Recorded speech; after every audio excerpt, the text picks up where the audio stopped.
Je me souviens de l'odeur de caoutchouc brûlé et de fumée.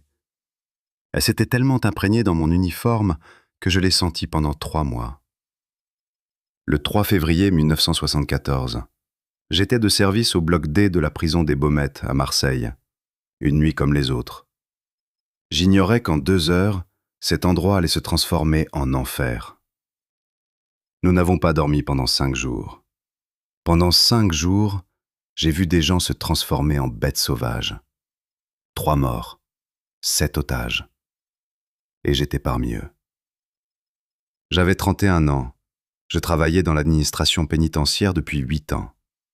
J'avais vu des bagarres, des émeutes, des tentatives d'évasion. Mais ce qui s'est passé cette nuit-là était inimaginable. J'étais là dès la première minute. J'ai tout vu. Je connaissais beaucoup de ceux qui avaient déclenché l'émeute. On leur parlait tous les jours. Ils semblaient être des détenus ordinaires, mais je me trompais. Aujourd'hui, après tant d'années, il m'arrive encore de me réveiller au son des cris. Je vois le feu derrière les barreaux. Je sens la fumée suffocante. J'ai survécu. 3 de mes collègues n'ont pas eu cette chance. Et je dois raconter cette histoire. Parce que j'y étais. Parce que je me souviens de chaque minute de ces 5 jours. Pour comprendre pourquoi tout a explosé à ce moment précis, il faut savoir à quoi ressemblait la prison de Baumettes au début des années 70. J'y ai commencé à travailler en 1966, juste après l'armée. Un immense bâtiment lugubre à la périphérie de Marseille, construit au XIXe siècle. Des murs de 6 mètres de haut, 8 bâtiments, 1200 détenus, pour une capacité d'accueil de 700. J'ai trouvé un boulot de gardien de nuit au bloc D. C'était la zone la plus dure. Ils y enfermaient les criminels les plus dangereux. Des braqueurs, des meurtriers, des chefs de gang. Marseille était la capitale du crime organisé en France à l'époque. Trafic d'héroïne, rackets, assassinats commandités. Et tous ces gens-là finissaient tôt ou tard par atterrir ici, à Baumettes. Les conditions de détention étaient épouvantables. Des cellules de 4 mètres carrés pour 4 personnes. Une seule toilette pour tous. Des rats gros comme des chats. Froid en hiver, chaleur insupportable en été. 1 heure d'exercice par jour. Le reste du temps, les barreaux. La nourriture était immonde. Des soins médicaux étaient quasi inexistants. Les passages à tabac par les gardiens étaient monnaie courante. La violence entre détenus était quotidienne. Je me souviens que, dès mon premier jour, le surveillant principal, Marcel Dubois, m'a dit « Écoute, Paul, la règle d'or ici, c'est de garder ses distances. Ne te lie pas d'amitié avec eux, ne leur fais pas confiance. Ils sont tous pareils, des criminels. » Marcel avait la cinquantaine bien entamée. Il travaillait à Baumettes depuis 23 ans. Je l'ai trouvé trop dur. J'avais tort. Les premières années se déroulèrent dans un calme relatif. Il y eut des bagarres, des évasions et une émeute en 1968. Les détenus occupèrent la cafétéria pendant 6 heures. Mais tout fut rapidement maîtrisé. Les forces spéciales de la gendarmerie arrivèrent, utilisèrent des gaz lacrymogènes et l'affaire fut close. Personne ne fut blessé. Je croyais alors que les problèmes graves étaient inexistants ici. Début 1974, j'étais déjà chef de bloc du quartier D. J'avais 5 gardiens sous mes ordres. Nous étions responsables de 180 détenus. J'en connaissais beaucoup par leurs noms. Je connaissais leurs actes, leurs habitudes. Pierre Bonnard, braquage de banque à main armée, 20 ans. André Lefebvre, meurtre, perpétuité. Jacques Moreau, trafic d'héroïne, 15 ans. Lucien Dupont, chef d'un gang marseillais, meurtre de 2 policiers, perpétuité. Lucien était le plus dangereux. Il avait 39 ans, mais il paraissait plus vieux. Une cicatrice lui barrait le visage, un regard froid. Il n'élevait jamais la voix. Il n'enfreignait jamais ouvertement le règlement. Mais je voyais bien à quel point les autres prisonniers le craignaient. Un seul regard, et ils obéissaient à ses ordres. Il avait du pouvoir, même derrière les barreaux. En janvier 1974, les problèmes ont commencé. D'abord des incidents mineurs. Les détenus refusaient de sortir pour faire de l'exercice. Puis des affrontements avec les gardiens ont éclaté. Quelqu'un a jeté de l'eau bouillante au visage du gardien Jean Martin. Quelqu'un a mis le feu à un matelas dans une cellule. L'atmosphère est devenue tendue. Je le sentais. Nous le sentions tous. Le directeur de la prison, Claude Bernard, convoqua tous les gardiens principaux à une réunion le 28 janvier. Je me souviens de ces mots. « Messieurs, la situation est grave. Nous sommes surpeuplés à 60%. Les conditions de détention sont épouvantables. Le budget a été réduit. Les détenus sont à bout. Soyez vigilants. » Il avait raison. Mais personne ne s'attendait à ce que l'explosion se produise si tôt. 3 février, dimanche. J'ai commencé mon service de nuit à 20h. Avec moi se trouvaient Henri Rousseau, Robert Petit et 2 jeunes gardiens, Philippe Durand et Alain Moreau. Une nuit comme les autres, inspection des cellules à 21h, ronde à 22h. Ensuite, le calme devait régner jusqu'au matin. À 10h30, je patrouillais au 2e étage du bloc D. Un silence de mort régnait. Un silence trop pesant. D'habitude, les détenus discutaient, certains fumaient, d'autres jouaient aux cartes. Mais ce soir-là, le silence était total. Je sentais que quelque chose clochait. Je me suis approché de la cellule 218.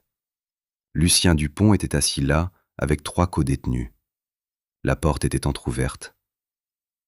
J'ai figé. C'était impossible. Les cellules étaient verrouillées à double tour. Quelqu'un l'avait ouverte de l'intérieur. J'ai voulu prendre la radio, mais je n'ai pas eu le temps. La porte s'est ouverte brusquement. Lucien est sorti le premier. 3 autres l'ont suivi. Ils tenaient des couteaux de fortune, des cuillères aiguisées, des morceaux de ferraille. Lucien m'a regardé et a dit calmement « Paul, ne bouge pas. Lâche la radio, doucement. » J'ai vu son regard. Il ne plaisantait pas. J'ai laissé tomber la radio. À ce moment-là, les portes des autres cellules ont commencé à s'ouvrir une à une. 10, 20, 30 personnes. C'était une opération organisée. Un des gardiens leur avait donné les clés, ou bien un des prisonniers avait fabriqué les passe-partout. Je ne savais pas alors. Je savais seulement une chose. Nous étions en danger de mort. Ils m'ont saisi par les bras. Ils m'ont tordu. Ils m'ont traîné dans le couloir. J'ai vu Henri Rousseau tenter de s'échapper au 1er étage. Ils l'ont rattrapé. Ils l'ont frappé à la tête avec un morceau de tuyau. Il est tombé. Il ne s'est pas relevé. Philippe Durand criait quelque chose dans la radio, mais ils l'ont également maîtrisé. Robert Petit était acculé. Alain Moreau était coincé dans le couloir. Nous étions 5, réunis dans le hall central du bloc D. Une 50aine de prisonniers nous entouraient. Leurs visages étaient déformés par la haine. Quelqu'un criait « Tuez-les! Tuez ces salauds !» Un autre brandissait un couteau. Lucien leva la main. Un silence de mort s'installa. « Calmez-vous, dit-il. On a besoin de ces types vivants. Au revoir. C'est notre atout maître. » Ils m'ont menotté. Ils m'ont jeté à terre. Je vis Henri Rousseau gisant immobile dans une mare de sang. Je ne savais pas s'il était vivant. Puis le pire a commencé. Les prisonniers se sont mis à tout casser autour d'eux. Ils ont brisé des vitres, cassé des meubles, mis le feu au matelas. La fumée a commencé à envahir la pièce. Quelque part en dessous, une bonbonne de gaz a explosé. Les flammes ont remonté les murs. 1 heure plus tard, la police arriva. Des gendarmes encerclèrent le bâtiment. Quelqu'un criait dans un mégaphone de se rendre. Lucien alla à la fenêtre et cria « Nous avons 5 otages, l'un d'eux est blessé. Si vous tentez de prendre d'assaut le bâtiment, nous vous tuerons tous. » Il me montra du doigt par la fenêtre. Je vis des projecteurs en contrebas, des silhouettes casquées, des mitrailleuses. Mais ils ne pouvaient rien faire. Nous étions des boucliers humains. J'ai passé ma première nuit dans un coin du couloir, attaché à un tuyau de chauffage. Des meubles en feu brûlaient autour de moi. Des détenus buvaient de l'alcool de contrebande volé en prison. Quelqu'un frappait des trompettes sur les barreaux, un son métallique et rythmé. Quelqu'un chantait à tue-tête, quelqu'un pleurait. Henri Rousseau gisait inconscient. Personne ne l'aidait. Je pensais qu'il allait mourir. Au matin, l'incendie s'était propagé au bâtiment voisin. La prison entière était plongée dans le chaos. J'entendais des cris, des explosions et le tonnerre. Plus tard, j'ai appris que l'émeute s'était étendue à tout le complexe. Plus de 800 prisonniers étaient devenus incontrôlables. Ils avaient pris le contrôle des bâtiments A, B, G et D. La police avait bouclé les autres bâtiments, mais 4 étaient encore aux mains des émeutiers. Les négociations commencèrent le lendemain. Le procureur de Marseille, Jean Dumas, arriva. Il se tenait dehors, mégaphone à la main, tentant de négocier. Lucien formula des exigences. Une amélioration des conditions de détention, une révision des peines, une amnistie pour tous les émeutiers. Le procureur promit d'examiner la question. Mais je voyais bien que Lucien n'en croyait pas un mot. Il gagnait du temps. Mais pourquoi? Je ne comprenais pas. Les autres gardiens et moi étions gardés dans des cellules séparées. On nous donnait de l'eau et du pain une fois par jour. Nous n'étions pas battus violemment. Lucien l'avait interdit. Il savait que nous étions son seul atout. Mais les autres prisonniers n'étaient pas aussi raisonnables. Une nuit, quelqu'un s'est approché de moi avec un couteau et m'a dit « Espèce d'enfoiré, tu m'as tabassé l'an dernier, tu te souviens ?» Je ne me souvenais pas. Ils étaient trop nombreux. Il a levé le couteau. J'ai fermé les yeux. Mais quelqu'un l'a repoussé, Lucien. « Je t'ai dit de ne pas me toucher, a-t-il répété. Ne me touche pas encore. » Le troisième jour, il devint évident que les autorités préparaient un assaut. Des hélicoptères survolaient la prison.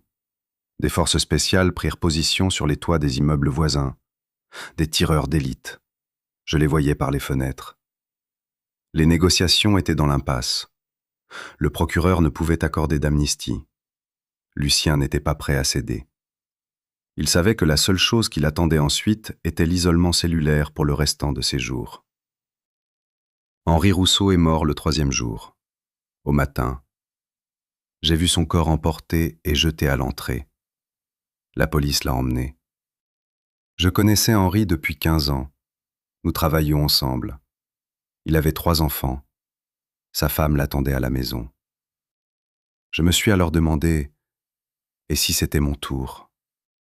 Et si ma femme Madeleine devait, elle aussi, m'attendre en vain? Le soir du troisième jour, la panique s'empara du bloc. Il n'y avait plus de nourriture, ni d'eau. La fumée des incendies leur brûlait les poumons. De nombreux prisonniers crachaient du sang. L'un d'eux tenta de s'échapper par le toit. Un tireur embusqué le blessa à la jambe. Il chuta de 3 mètres et se brisa les 2 jambes. Il resta là, hurlant. Personne ne lui porta secours. 1 heure plus tard, il rendit l'âme. C'était sa seconde mort. 4e jour. Je ne croyais plus survivre.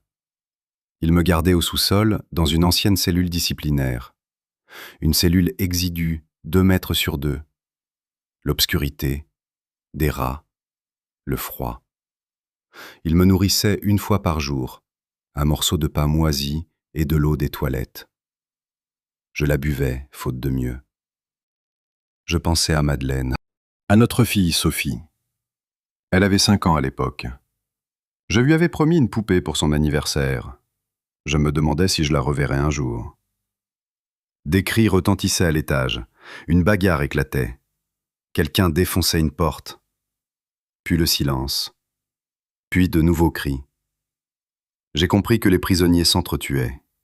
Sans nourriture, sans eau, sans espoir, les hommes deviennent des bêtes. J'ai entendu quelqu'un implorer grâce. Puis un coup. Puis le silence. Une 3e mort. Le 5e matin, la porte de ma cellule s'ouvrit brusquement. Lucien entra, seul, sans couteau. Il s'assit par terre à côté de moi. Il resta silencieux un instant, puis il dit Paul, c'est fini. Ils vont prendre d'assaut cet endroit ce soir, je le sais. J'ai un contact dans la police, il me l'a dit.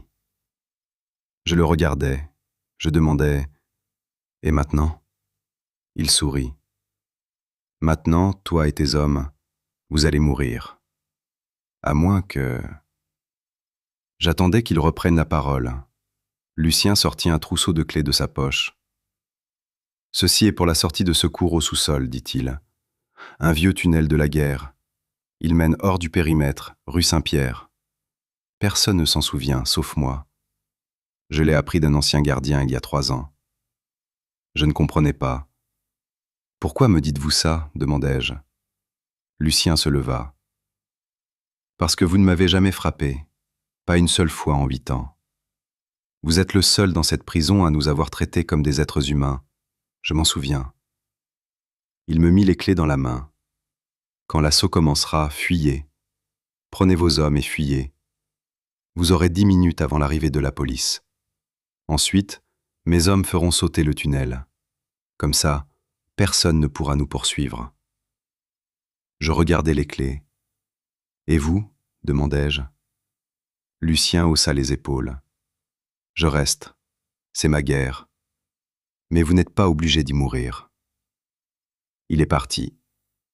Assise dans le noir, je me demandais si c'était un piège ou la vérité. Lucien aurait très bien pu se servir de moi. Mais pourquoi ? S'il avait voulu me tuer, il aurait pu le faire il y a 5 jours. J'ai décidé de prendre le risque, parce que je n'avais pas le choix. L'assaut a commencé à 3 heures du matin. J'ai entendu des explosions, des coups de feu, des cris. Le bâtiment tremblait. Les couloirs étaient emplis de gaz lacrymogène. Je me suis échappé de ma cellule. J'ai retrouvé Philippe Durand et Robert Petit. Ils étaient détenus dans des cellules voisines. Je n'ai pas trouvé Alain Moreau. J'ai appris plus tard qu'il avait été tué lors de l'émeute du 2e jour. Il avait tenté de s'évader. Ils l'ont rattrapé. Ils l'ont battu à mort. Une 4e victime. Nous sommes descendus tous les 3 à la cave. Nous avons trouvé une vieille porte en fer dissimulée dans un mur. La clé convenait. Derrière la porte se trouvait un tunnel étroit d'1 mètre de large. De l'eau jusqu'aux genoux. L'obscurité. Nous avons avancé à tâtons. Derrière nous, nous entendions des explosions, des cris et des rafales de mitrailleuses. Devant nous s'étendait l'inconnu. Le tunnel s'étendait sur 200 mètres, une éternité. Nous avons marché pendant 20 minutes. Puis nous avons aperçu une lumière, une autre porte, métallique, sans serrure. Nous l'avons poussée. Nous sommes sortis dans la rue. Rue Saint-Pierre. L'aube. La liberté. Nous avons atteint le cordon de police. Ils nous ont immédiatement reconnus. Ils nous ont enveloppés dans les couvertures et nous ont donné de l'eau. J'ai bu sans pouvoir m'arrêter. Puis ils m'ont emmené à l'hôpital. Déshydratation, épuisement, côte cassée, je ne me souvenais plus quand elle l'était. 3 semaines d'hospitalisation. L'assaut prit fin au matin. Les forces spéciales s'étaient emparées des 4 bâtiments. 37 prisonniers furent tués. 80 furent blessés. 4 gardiens étaient morts. Henri Rousseau, Alain Moreau et 2 autres, originaires d'autres bâtiments. Lucien Dupont fut touché par un tireur d'élite. Une balle dans la tête. Il se tenait près de la fenêtre, un couteau à la main, criant quelque chose aux policiers. Il ne céda pas jusqu'au bout. La prison a fermé pour rénovation pendant 8 mois. Puis elle a rouvert. Les conditions de détention se sont améliorées. Des gardiens ont été embauchés et la surpopulation a diminué. Mais je n'y suis jamais retourné. J'ai démissionné 1 mois après ma libération. C'était impossible. Je me réveillais chaque nuit en sueur. Je voyais le feu. J'entendais des cris. Je sentais la fumée. J'ai trouvé du travail à l'usine, comme simple ouvrier, mal payé, travail pénible, mais paisible. Pas de barreaux, pas de sang, pas de mort. Madeleine m'a soutenu. Sophie a grandi. Elle est devenue institutrice. Elle s'est mariée. Elle a donné naissance à mon petit-fils. La vie a continué. Mais je repense encore à ces 5 jours, à la frontière ténue qui sépare l'homme de la bête, comment, dans des conditions extrêmes, les gens révèlent leur vraie nature. Certains deviennent des tueurs, d'autres des héros. Certains, comme Lucien Dupont, demeurent un mystère. Je me suis souvent demandé pourquoi il m'avait sauvé. Peut-être se souvenait-il vraiment que je ne l'avais pas frappé. Peut-être voulait-il qu'au moins quelqu'un survive et dise la vérité. Pas la version officielle de la police, mais la vérité de quelqu'un qui était à l'intérieur, qui avait tout vu de ses propres yeux. Près de 50 ans ont passé. Je suis un vieil homme. J'ai 81 ans. Ma santé n'est plus ce qu'elle était, mais ma mémoire est vive. Je me souviens de chaque minute de ces 5 jours. Je me souviens des visages. Je me souviens des noms. Je me souviens de la peur. Je me souviens de la douleur. Je me souviens de l'odeur de fumée et de caoutchouc brûlé qui s'est imprégnée dans mon uniforme et qui ne m'a pas quitté pendant 3 mois. La prison de la Baumette est toujours là, à Marseille. Elle a été rénovée à plusieurs reprises. Elle offre désormais des conditions modernes, des cellules avec sanitaire, un centre médical, une bibliothèque, une salle de sport. Mais les murs sont les mêmes, épais, hauts, lugubres.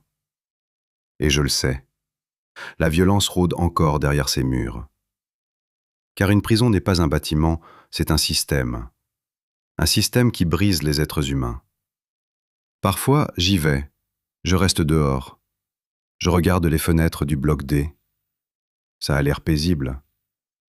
Mais je sais ce qui se passe à l'intérieur. J'y suis allé. J'ai vu des gens brûlés vifs dans leurs cellules. Je les ai vus manger du pain moisi. Je les ai vus sombrer dans la folie à cause de la solitude. Je les ai vus se transformer en bêtes. La mutinerie de Baumette en février 1974 fut l'une des plus sanglantes de l'histoire des prisons françaises. 5 jours, 3 gardiens tués, un détenu tué dans les premières heures, 37 morts lors de l'assaut, des centaines de blessés, des millions de francs de dégâts et des centaines de vies brisées. L'enquête officielle a duré 2 ans. Personne n'a été reconnu coupable, ou plutôt, tout le monde a été reconnu coupable. Les autorités ont accusé les prisonniers d'avoir organisé l'émeute. Les prisonniers ont accusé les autorités de conditions inhumaines. Les gardiens ont accusé l'administration pénitentiaire de négligence. L'administration a accusé le gouvernement de sous-financement. La boucle était bouclée. Personne n'a réagi. J'ai témoigné à l'enquête. J'ai tout raconté tel qu'il s'était passé. À propos de Lucien, des clés, du tunnel. L'inspecteur Jacques Bernard a pris des notes et m'a demandé « Paul, comprenez-vous que cet homme était un meurtrier, qu'il était en prison pour le meurtre de 2 policiers, qu'il avait du sang sur les mains ?» J'ai acquiescé. Je comprends. Et vous croyez toujours qu'il vous a sauvé ? Je l'ai regardé droit dans les yeux. Oui, c'est un fait. L'enquêteur secoua la tête. Étrange histoire, je risquai un petit rire. Toute cette histoire est étrange. J'ai travaillé 8 ans en prison et je pensais savoir qui étaient les criminels. 5 jours m'ont prouvé le contraire. Depuis les émeutes, le système pénitentiaire français a connu de profondes transformations. De nouvelles lois ont été votées, les budgets augmentés et les conditions de détention améliorées. Des commissions de défense des droits des prisonniers ont été créées, mais l'essentiel demeure inchangé, le regard de la société. Pour la plupart des gens, un criminel est un monstre, un être inhumain, quelqu'un à isoler et à oublier. Je ne crois pas après ce que j'ai vu. Lucien Dupont était un meurtrier, oui. Il a tué 2 policiers lors d'un vol, oui. Il méritait d'être puni, oui. Mais c'était un homme, vivant, avec des émotions, avec des principes, avec des souvenirs. Il se souvenait de la bonté, il se souvenait de la justice. Et à un moment critique, il a fait un choix. Sauver celui qui avait été bon envers lui. Cela n'excuse en rien ses crimes. Mais cela montre que même le criminel le plus endurci conserve une part d'humanité. Et le but de la prison n'est pas d'anéantir cette humanité, mais de la restaurer. Or, le système fait tout le contraire. Il brise, il détruit, il transforme les gens en bêtes. Et ensuite, il s'étonne que ces bêtes se rebellent. Je ne défends pas les émeutiers. Ce qu'ils ont fait, c'est un meurtre. 4 de mes collègues ont été tués. Des centaines ont été blessés. Le bâtiment a été incendié. C'est un crime. Mais je comprends pourquoi c'est arrivé. Parce que j'ai vu les conditions de vie. J'ai vu comment ils étaient traités. J'ai vu la violence qui engendre la violence. Un homme avisé m'a dit plus tard, « Paul, la prison est le reflet de la société. Si la société est cruelle, la prison le sera encore plus. Si la société est injuste, la prison sera le théâtre de l'anarchie. » Je crois qu'il a raison. Baumette, en 1974, était le reflet de la France de l'époque. Le pays traversait une crise, économique, sociale et politique. Et les prisons reflétaient cette crise. Aujourd'hui, la situation s'est améliorée, mais de façon marginale. Les prisons sont surpeuplées, la violence persiste, les émeutes sont fréquentes, le système est dysfonctionnel. Et tant que nous n'aurons pas compris que la peine doit être juste et non cruelle, que la prison a pour but la réhabilitation et non la vengeance, rien ne changera. J'ai vécu longtemps, j'en ai vu des choses. Mais ces 5 jours de février 1974 resteront à jamais les plus terrifiants. J'ai regardé la mort en face. J'ai senti son souffle. Et je n'ai survécu que grâce à l'homme que la société qualifiait de monstre. On me demande souvent, « Paul, as-tu pardonné à Lucien ?» Je réponds, « Je n'ai rien à lui pardonner. Il ne m'a fait aucun mal. Au contraire, il m'a sauvé la vie. Mais il a tué 2 policiers. Oui, et pour cela il est mort. Une balle de sniper. Justice a été faite. Trouves-tu cela juste ? » Je reste silencieux, car je ne connais pas la réponse. La justice est une chose complexe. Lucien a tué 2 innocents. Il méritait sa punition. Mais méritait-il une balle dans la tête ? Méritait-il les conditions inhumaines de sa détention pendant 8 ans ? Méritait-il la violence, l'humiliation, la perte totale de sa dignité ? Je ne sais pas. Je ne sais qu'une chose. La vengeance n'apporte pas la paix. La cruauté engendre la cruauté. La violence engendre la violence. Et tant que nous n'apprendrons pas à voir l'humain derrière le criminel, nous aurons de nouvelles émeutes, de nouvelles victimes, du sang neuf. Après tout ce que j'ai vécu, j'ai changé. Je suis devenue plus douce, plus tolérante. J'ai appris à ne plus juger les gens sur leurs actes, mais à essayer de comprendre leurs raisons. Non pas pour justifier, mais pour comprendre. Ce sont 2 choses différentes. Comprendre n'exonère pas de responsabilité, mais cela contribue à éviter que cela ne se reproduise. Mes petits-enfants me demandent parfois « Grand-père, tu avais peur là-bas ?» Je réponds « Énormément, à chaque instant. »« Comment as-tu fait pour tenir le coup ?» Je souris. J'ai pensé à vous, à l'envie de vous revoir, à la vie qui continue, qu'il existe un autre monde au-delà des murs de la prison, un monde lumineux, un monde bienveillant, et qu'il vaut la peine de se battre pour lui. Parfois, je me demande ce qui se serait passé si Lucien ne m'avait pas donné les clés. Je serais mort lors de l'agression, ma femme serait veuve, ma fille aurait grandi sans père. Je n'aurais pas eu de petits-enfants. Ma vie se serait arrêtée à 31 ans. Mais il m'a donné une chance, ma dernière chance, et je l'ai saisie. Je lui suis reconnaissant, malgré tout, malgré qui il était, malgré ce qu'il a fait. Je lui suis reconnaissant car il m'a vu comme un être humain, pas comme un garde, pas comme un ennemi, un être humain. Et à un moment critique, cette humanité a triomphé de la haine. Beaucoup de gens ne comprennent pas mon point de vue. Ils me demandent « Comment peux-tu défendre un meurtrier? Je ne le défends pas, je dis la vérité. La vérité, c'est que même en enfer, il y a des lueurs d'espoir. Que même les pires personnes sont capables de bonté. Que la vie n'est pas en noir et blanc, elle est grise, avec de nombreuses nuances. La mutinerie de la prison de Baumette en février 1974 est entrée dans l'histoire comme l'une des plus brutales. Mais pour moi, c'est bien plus que de l'histoire. C'est une part de moi. Des cicatrices sur mon âme, des cauchemars, et une gratitude éternelle envers l'homme qui, malgré toutes les raisons de le haïr, a choisi la clémence. Je suis vieux. Bientôt je ne serai plus là. Mais je veux que cette histoire perdure, pour que l'on sache, la prison ne répare pas, elle détruit. Et tant que nous n'aurons pas changé le système, les tragédies se répéteront. De nouvelles victimes, de nouvelles émeutes, du sang neuf. J'y étais, j'ai vu, j'ai survécu, et je dois témoigner.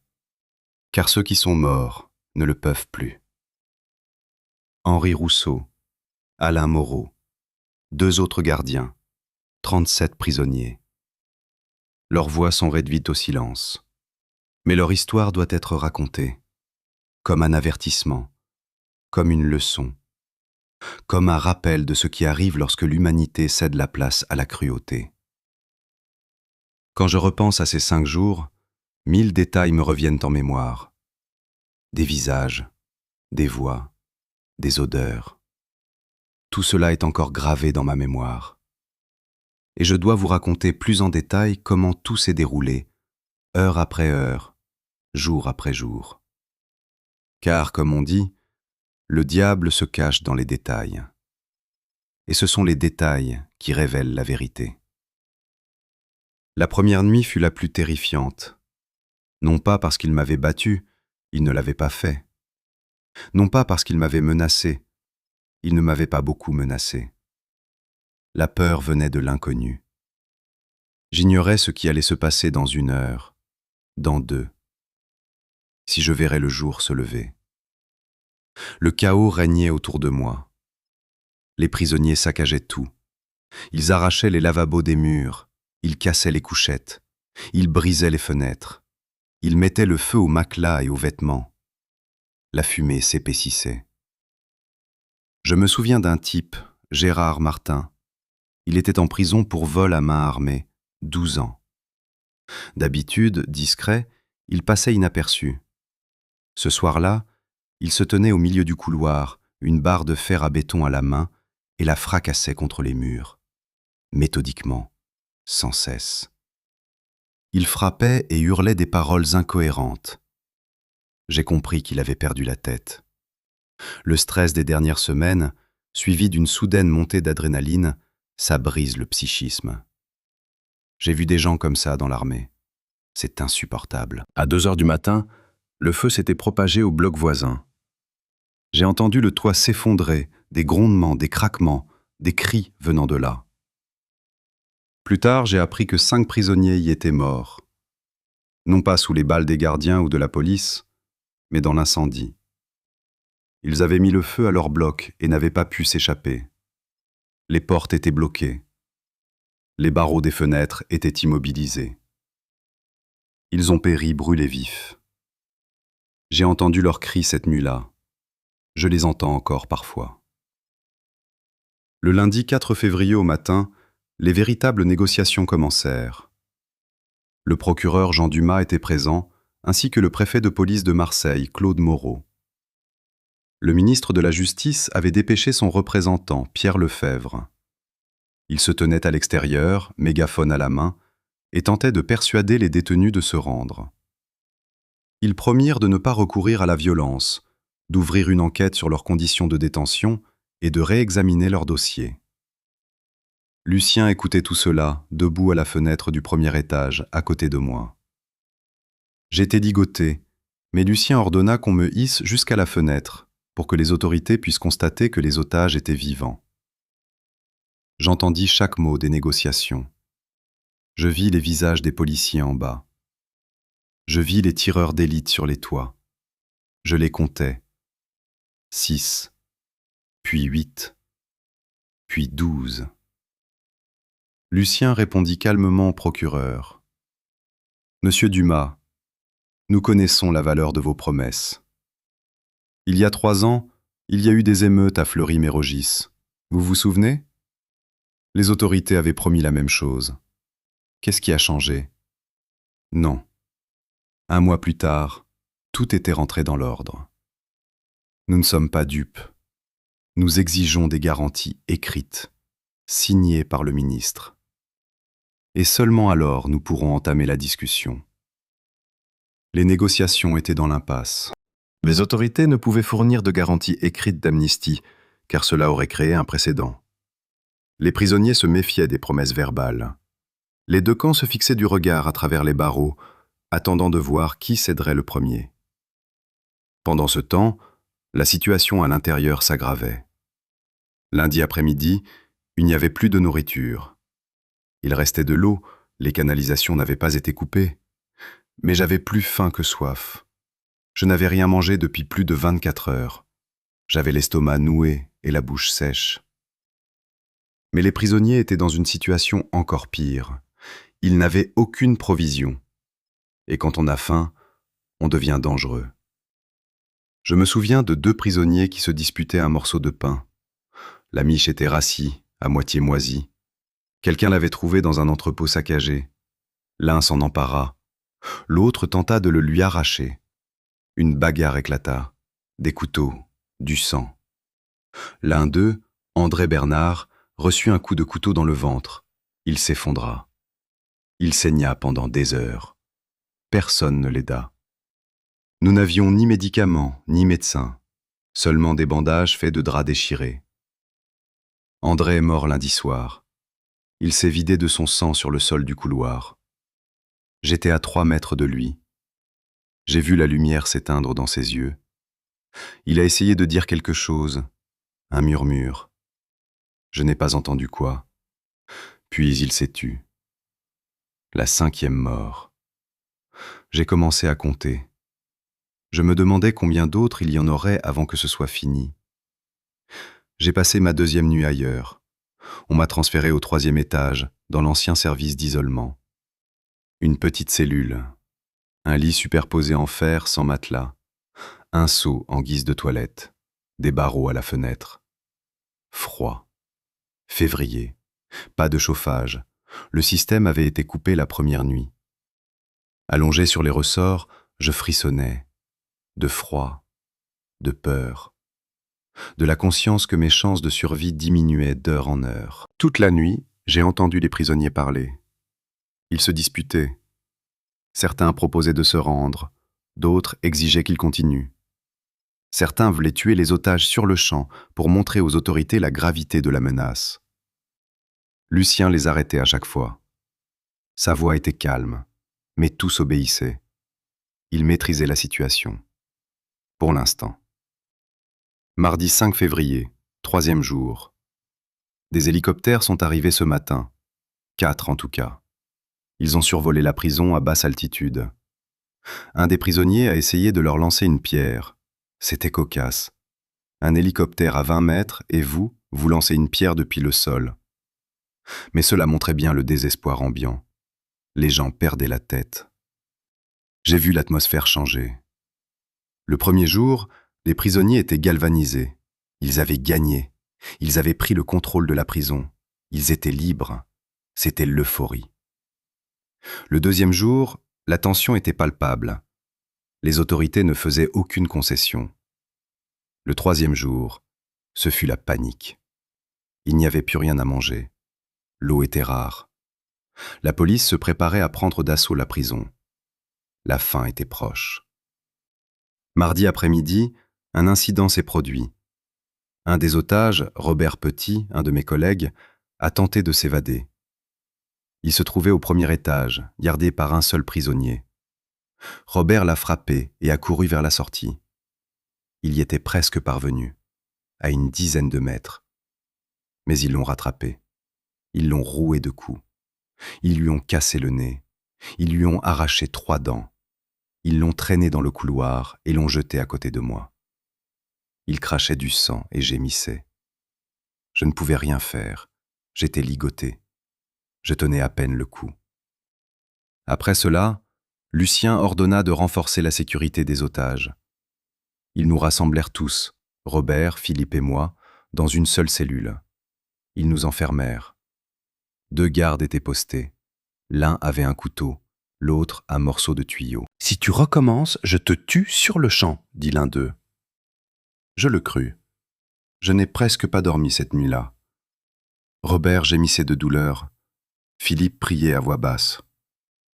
Allongé là, je pensais à la maison, à Madeleine, à Sophie.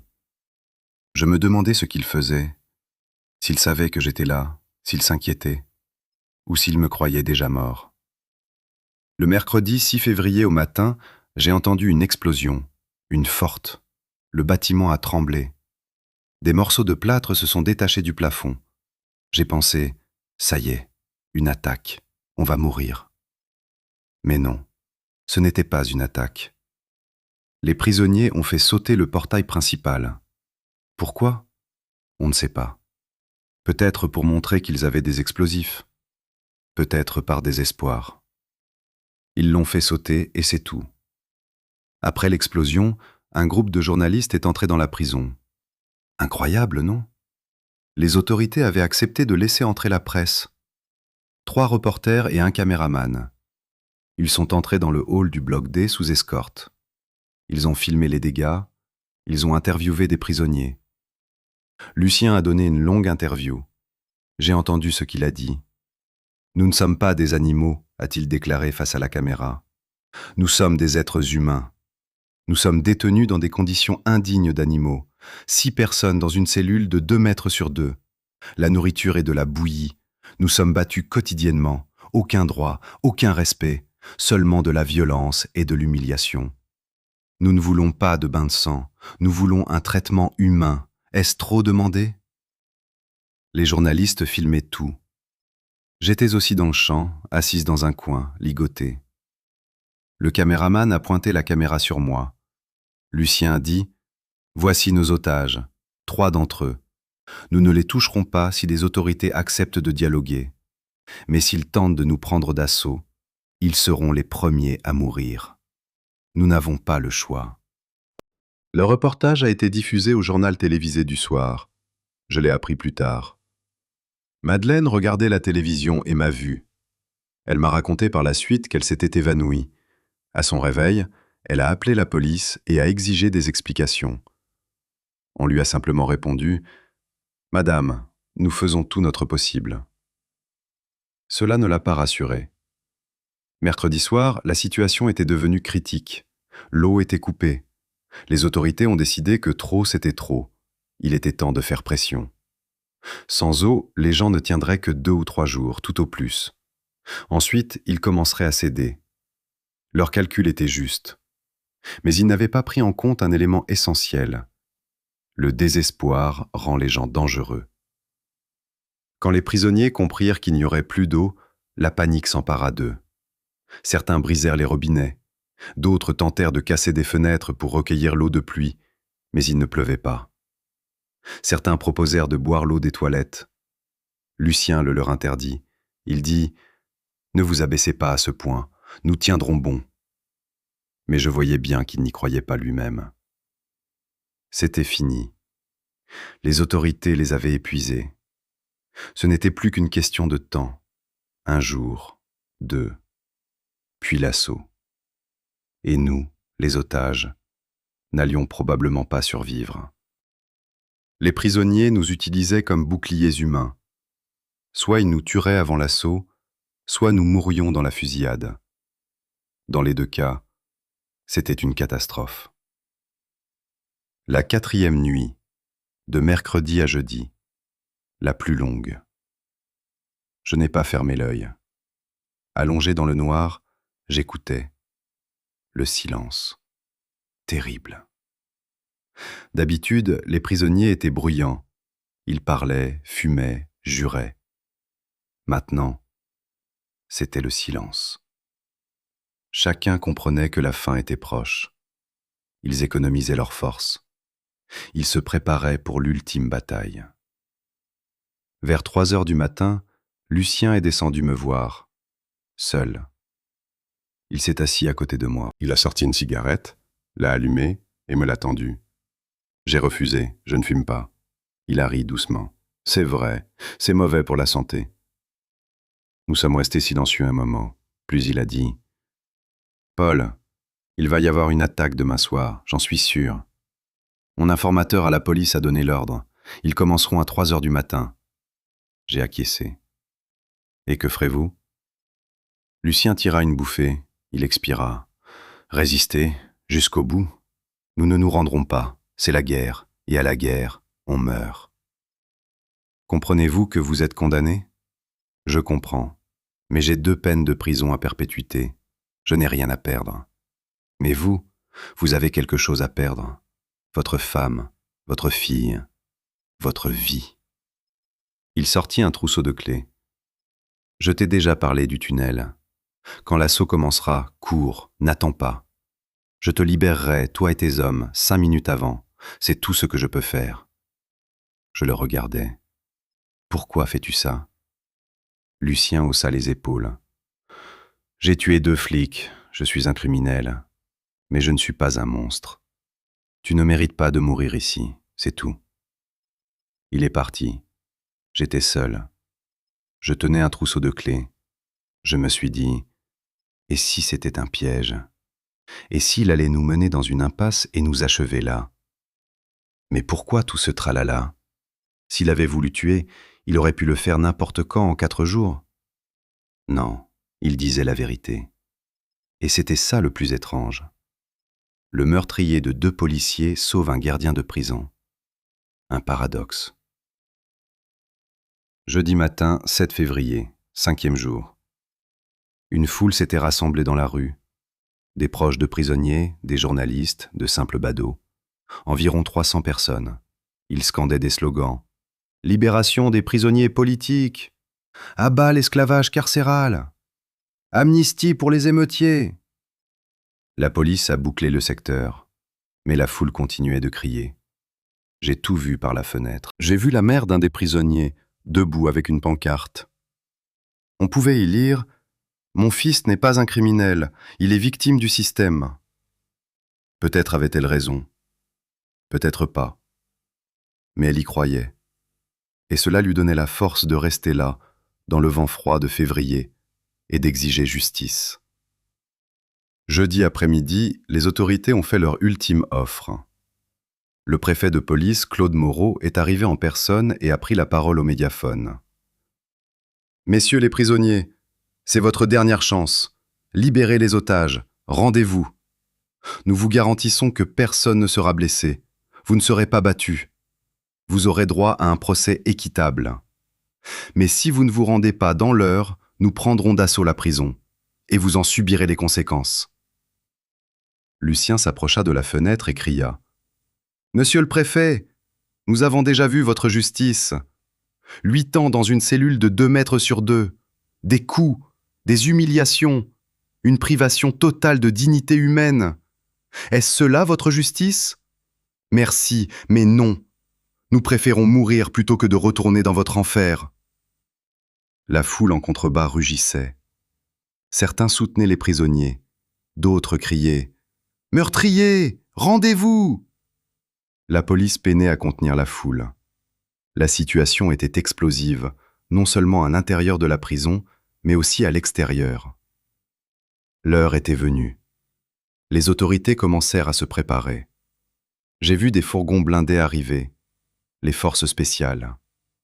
Une centaine d'hommes, casqués, armés de mitrailleuses, de boucliers, de grenades lacrymogènes. Ils prirent position. Ils attendaient l'ordre. L'ordre est arrivé à 3 heures du matin, exactement comme Lucien l'avait prédit. 5 minutes plus tôt, il avait fait irruption. Il avait coupé les cordes. « Courez, maintenant ! Le tunnel est au sous-sol. La porte est derrière la vieille chaudière. Voici la clé. Courez et ne vous retournez pas. » Nous n'avons pas protesté. Tous 3 descendirent à la cave. Obscurité, humidité, des rats grouillaient sous leurs pieds. Ils trouvèrent le chaudron. Derrière, une porte, en fer, une serrure. La clé convenait. Ils l'ouvrirent. Le noir complet. Mais ils n'avaient pas le choix. Nous marchions dans le tunnel quand soudain ce fut l'enfer au-dessus de nous. Explosions, tirs de mitrailleuses, cris, sirènes hurlantes. Le sol tremblait. Des morceaux de plâtre se détachaient du plafond. Nous avons accéléré le pas. Nous avons trébuché. Nous sommes tombés à l'eau. Nous nous sommes relevés. Nous avons continué. Nous ignorions combien de temps il nous restait à parcourir. Nous avons pataugé pendant une vingtaine de minutes dans l'obscurité la plus totale, l'eau glacée jusqu'aux genoux. Puis nous avons aperçu une lumière, faible, grise, l'aube. Une autre porte, sans serrure. Nous avons poussé. Elle s'est bloquée. Nous avons tous poussé ensemble. La porte a cédé. Nous sommes tombés dans la rue. Rue Saint-Pierre, vide, silencieuse. On entendait des coups de feu au loin, mais ici, le silence. Nous avons couru, sans savoir où, juste au loin. Un peu plus loin, nous sommes tombés sur une patrouille de police, 2 gendarmes. Ils nous ont vus, sales, blessés, en uniforme de prisonniers. Et d'abord, ils ont sorti leurs armes. Puis, ils nous ont reconnus. L'un d'eux a crié dans le talkie-walkie. « Il y a des otages ici, 3, vivants !» Ils nous ont encerclés. Ils nous ont enveloppés dans des couvertures. Ils nous ont donné de l'eau. J'ai bu sans pouvoir m'arrêter. 4 jours presque sans eau. Mon corps en réclamait. Puis, ils m'ont mis dans une voiture. On m'a emmené à l'hôpital. On m'a examiné. Déshydratation, épuisement, écorchure, contusion, 2 côtes cassées. Je ne me souviens plus quand elles se sont cassées. Peut-être au moment de la capture, peut-être plus tard. L'adrénaline atténue la douleur. J'ai passé 3 semaines à l'hôpital. J'étais nourri par perfusion. On m'a soigné. Puis l'enquêteur est arrivé. Il a posé des questions, il a pris des notes. Je lui ai tout raconté. À propos de Lucien, à propos des clés, à propos du tunnel, à propos de la façon dont il nous a sauvés. L'enquêteur écouta en silence, puis il demanda « Comprenez-vous que cet homme est un dangereux criminel ?» J'acquiesçai. « Je comprends, mais il m'a sauvé la vie. » Étrange gratitude envers un meurtrier. Je regardais l'enquêteur droit dans les yeux. La vie est étrange. Parfois, les monstres se révèlent être des gens. Et parfois, c'est l'inverse. L'assaut prit fin au matin. Les forces spéciales avaient pris le contrôle de tous les blocs. La résistance fut acharnée. Les prisonniers se battirent jusqu'au dernier, utilisant les otages comme boucliers humains, ceux qui se trouvaient encore dans les autres blocs. 2 gardes supplémentaires furent tués. Les tireurs d'élite firent preuve d'une grande précision. 37 prisonniers furent tués, dont plus de la moitié durant l'assaut. Les autres périrent brûlés vifs ou succombèrent à leurs blessures plus tôt. Lucien a été abattu dans le couloir du bloc D. Il se tenait près de la fenêtre, un couteau à la main. Il criait quelque chose aux tireurs embusqués. Il ne se rendait pas. La balle l'a touché à la tête. Mort instantanée. Peut-être est-ce mieux ainsi, car l'alternative était une vie d'isolement dans une prison de haute sécurité, une mort lente. Il a choisi la mort rapide. Quand j'ai appris sa mort, j'ai éprouvé un sentiment étrange. Ni joie, ni chagrin. Quelque chose entre les deux. C'était un meurtrier. Il méritait d'être puni. Mais il m'a sauvé. Et pour cela, je lui suis reconnaissant. Même aujourd'hui, après toutes ces années. 3 février 1974. Je me souviens de ce jour comme si c'était hier. L'odeur de fumée, des cris, le feu derrière les barreaux, le regard froid de Lucien Dupont, un trousseau de clés à la main, un tunnel sombre, la lumière au bout, la liberté. j'ai quitté cet enfer. Mais une partie de moi y est restée. À jamais. Derrière les hauts murs de la prison de Beaumet, dans la cellule numéro 218, dans les couloirs ensanglantés, au sous-sol où j'attendais la mort, dans le tunnel où j'ai trouvé le salut. Voici mon histoire. L'histoire d'un homme qui a affronté la mort pendant 5 jours et qui a survécu. Grâce à la bonté d'un ennemi, grâce à l'humanité d'un tueur, grâce au fait que, même dans la nuit la plus noire, il y a toujours une étoile. Il suffit de lever les yeux pour la voir. J'ai vu cette étoile. Elle s'appelait Lucien Dupont, meurtrier, criminel, et mon sauveur. Un paradoxe? Oui. Mais la vie est pleine de paradoxes. Et c'est là la principale leçon de ces 5 jours. Ne jamais juger une personne sur une étiquette. Regardez au-delà des apparences. Cherchez l'humain, car il est en chacun. Même chez le monstre le plus terrible. Même derrière les plus hauts murs des prisons. Même dans l'enfer qu'est Beaumet.